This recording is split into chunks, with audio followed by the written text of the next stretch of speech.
통찰력 있는 현명한 투자는 시니멘탈TV와 함께하세요.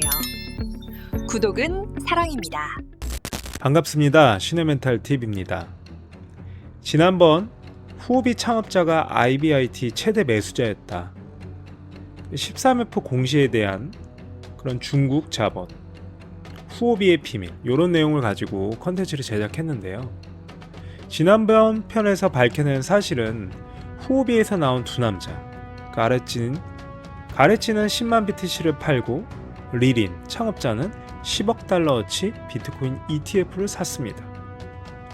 제가 비트코인으로 들어오는 돈의 흐름, 즉 채널이 바뀌었다고 했죠. 어디서요? 중국에서요. 온체인에서 ETF로 그레이마켓에서 SEC 공시. 오늘 4편에서는 이 새로운 채널, 비트코인과 관련된 규제 인프라, 이 규제 인프라가 어디까지 완성됐는지 한번 확인해 보겠습니다. 그리고 바이낸스의 마지막 장점이 사라지는 날짜도 알려드리도록 하겠습니다. 자, 그럼 시작합니다. 자, 리린만이 아닙니다. 중국 크립토를 만든 1세대가 전부 같은 방향으로 움직이고 있다고 해도 과언이 아니에요.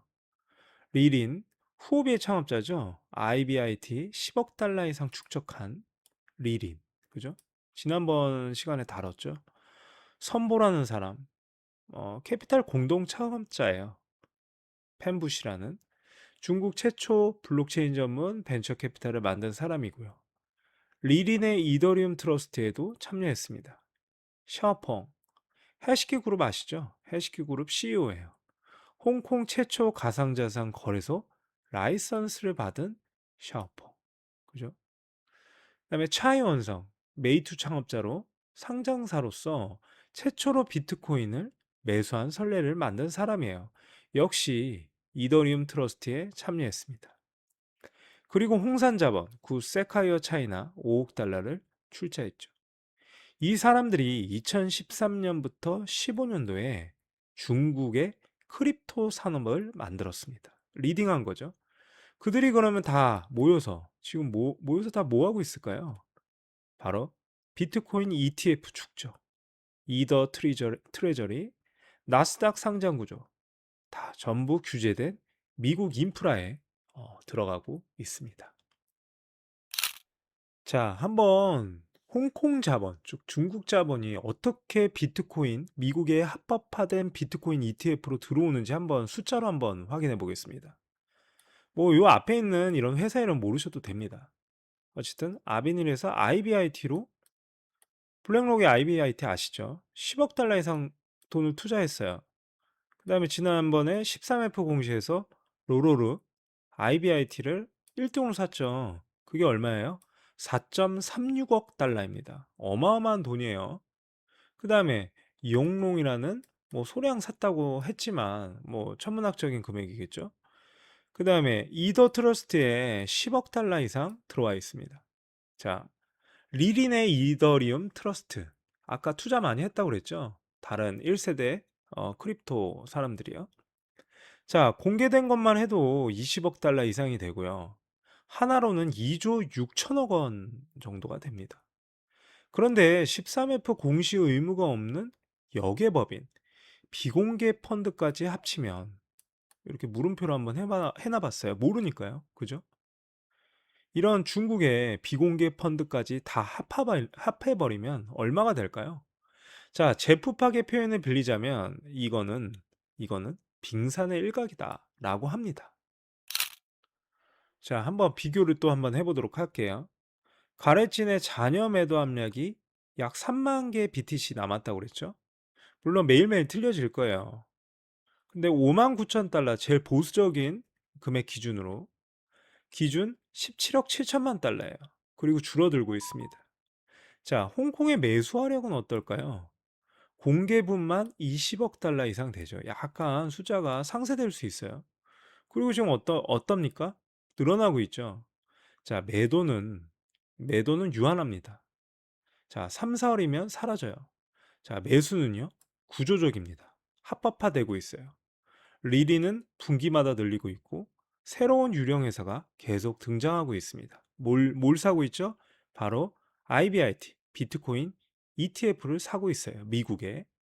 자, 비트코인과 관련된 방향은 하나이지 않을까요? 왜냐면 매도는 줄어들고 매수는 늘고 있으니까요. 자, 지난번 편에서 확인했었죠. 자본은 규제된 미국 인프라로 옮겨가고 있습니다. ETF 13F 공시, SEC 감독, 수수료 낮고 유동성 높고 신뢰도 높은 그쪽으로 다 자본이 이제 옮겨가고 있는 거예요. 그런데 비규제 거래소, 바이낸스, 바이빗 같은 곳은 지금 유일한 장점이 하나 있었죠. 그게 뭐였나요? 24시간 거래, 365일 거래. 물론 개미들한테는 그렇게 좋지는 않았었어요. 주말에도 새벽에도 거래할 수 있다는 것이 어찌됐건 마지막 남은 CX들의 유일한 장점이었죠. 자, 어찌됐건 현재까지는 CME 거래소가 아직 24시간 거래가 되질 않죠. 언제부터 되나요? 2026년 5월 29일부터 됩니다. 네. 그리고 현재 바이낸스의 마지막 장점은 24시간 거래가 된다는 거예요. 근데 앞으로는 어떻게 될까요? 자, 이거는 공식적인 내용이죠. 제 시안글에도 올려드렸고요. 2026년 2월 19일 CME 그룹이 공식 발표했습니다. 5월 29일부터 크립토 선물과 옵션에 24시간 연속 거래를 시작한다고요. 자, CME 어딘가요? 세계 최대 파생 상품 거래소죠. 2025년 한 해에만 크립토 파생 상품으로 3조 달러, 하나 4천조 원을 거래한 곳이에요. 뭐 미국에서 운영하니까 공신력은 어마어마하죠. 2026년 들어서 일평균 40만 7천 계약, 전년 대비 46% 증가했습니다. 비트코인, 이더리움, 솔라나, 리플 뭐 등등등 전부 24시간 거래를 한다고 해요. 링크도 포함되겠죠. 자, CME 글로비엑스에서 연속 거래가 된다고 하네요. 주 2시간 유지 보수만 제외하고요. 꼭 참고하시기 바랍니다. 추가로 구독, 좋아요, 알림 설정은 신의 멘탈 TV에 엄청난 힘이 됩니다. 자, 정리 한번 좀 해보도록 할게요. 바이낸스가 규제 거래소보다 나았던 점이 뭔가요? 24시간 거래한다는 거였죠. 이제 CME가 같은 조건으로 경쟁을 하게 되면요.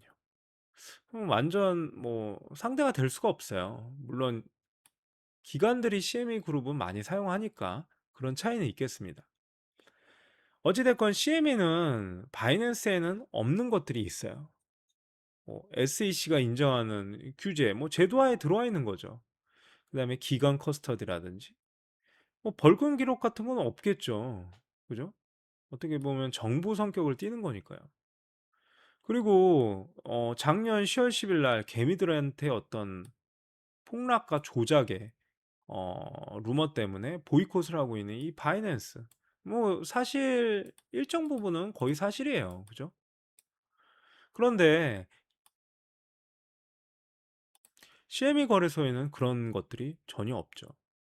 그러니까 어찌 됐건 주말에 이제 트럼프가 막 관세를 발표하고 난리 버거지를 쳐도 이제 시카고 거래소에서 대응할 수 있습니다.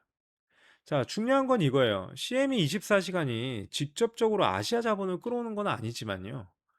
리린이나 로로루 그 13F 공시에서 제일 많이 비트코인 ETF를 산 로로루 이런 애들은 이미 CME 없이도 IBIT를 15억 달러어치 샀어요.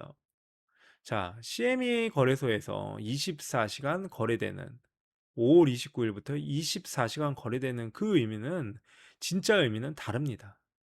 바로 비규제 거래소가 가졌던 유일한 장점이 사라진다는 것.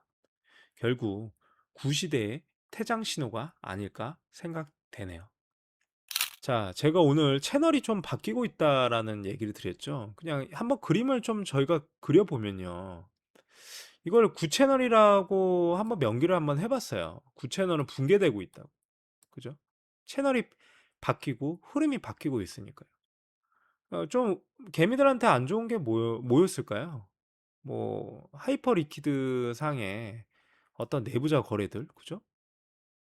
또는 그레이 마켓 이런 채널들은 점점점 줄어들어야 되고 붕괴되어야 되는 거죠. 바이낸스의 조작도 마찬가지고요. 그죠? 자, 가레츠는 어떻게 하고 있습니까? 점점 탄약을 소진하고 있죠. 이제 3만 개 정도 남았다. 이렇게 유추해 볼 수 있는 거죠. 바이낸스의 어떤 프로그램 에러, 그래 갖고 엄청난 폭락을 일으켰던 10월 10일 스캔들. 이걸로 아직도 고통받고 있죠. 시장의 신뢰는 붕괴됐습니다. 그런 것들을 어떻게 보면 다 9채널로 보는 거예요. 그럼 신채널은 뭘까요? 홍콩의 SPV, 여기서 어마어마한 비트코인 ETF, 미국의 ETF를 사고 있죠. 블랙록 IBIT를 사고 있는 겁니다. SEC 13F 공시, 이런 데서 이제 드러나고 있는 거죠. 로로로 같은 홍콩의 자본입니다. 자, CM이 선물했지. 자, 이런 채널들 어떻게 보면 비트코인에 물길이 들어오고 있는데 공식적인 어떤 자본의 규제를 통해서 돈이 들어오고 있는 거죠. 이런 채널을 저는 신채널로 보고 있는 것 같습니다. 자, 리린의 축적 가소, 유령회사 추가 등장, CM이 24시간으로 해칭 인프라까지 완성되면, 자, 비트코인을 향한 자본의 방향은 같은데 9채널에서 신채널, 좀 더 믿을 만한 채널들로 물길이 바뀌었다. 이렇게 생각해 주시면 될 것 같습니다. 네 편에 걸친 컨텐츠를 한번 좀 정리를 해 볼게요. 자, 첫 번째 편에서는 트럼프 관세 발표 전 10억 달러 쇼친 남자, 이 주제를 가지고 1편을 진행을 했었고요. 그다음에 2편에서는 비트코인의 유동성이 풀리는 시점은 과연 어딘가? 그래서 미 재무부 스코베센트가 어떤 공지 때린 것들. 그래서 비트코인 유동성이 언제 풀릴까요? 이거 되게 중요한 편이었죠. 그리고 3편에서는 뭘 했습니까? 자, 비트코인을 사는 어떤 중국 자본, 홍콩 자본의 정체들. 그게 누구였냐? 가레츠인가 이 사람과 같은 출신 리린이라는, 후오비 창업자, 그리고 매각하고 나온 리린이라는 사람이었죠. 자, 홍콩의 유령 함대 15억 달러 이상의 비트코인 ETF를 산 거죠. IBIT를. 그리고 중국 크립토 1세대가 좀 직결하고 있구나. 이런 내용을 가지고 3편을 설명드렸습니다.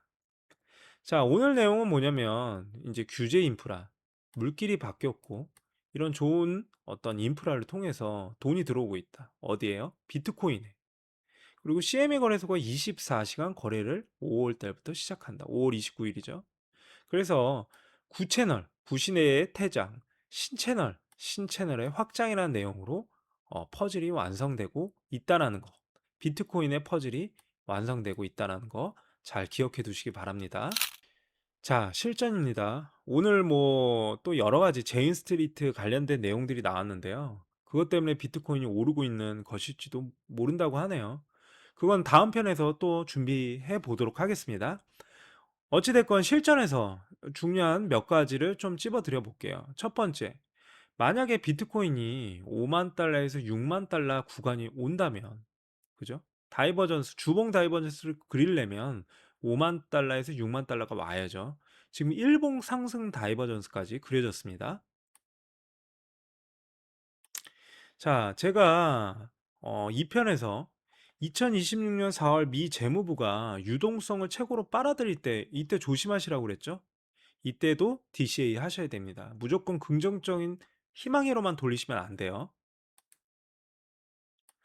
한 번에 몰빵 금지하시고 DCA 하시기 바랍니다. 저점이 나오면요. 그 저점은 5만에서 6만으로 보시면 될 것 같습니다. 물론 틀릴 수도 있지만 저는 재투자에서 그렇게 생각하고 대응할 예정입니다. 두 번째, 자, 아캄에서 가레틴의 잔고가 얼마죠? 이제 3만 개 정도 남았다고 했는데 매일 틀려지겠죠. 그죠? 어찌됐건 그 진의 잔고 확인하시고요. 그 다음에 재무부의 TGA 잔고 꼭 확인하셔야 됩니다. SEC에서 13F 공시 꼭 보시고 CME 24시간 개시되는 날 5월 29일 확인해 보시기 바랍니다. 자, 세 번째는 멘탈이에요. 자, 매도 탄약들은 줄고 있고 저점은 점점 나오고 있습니다.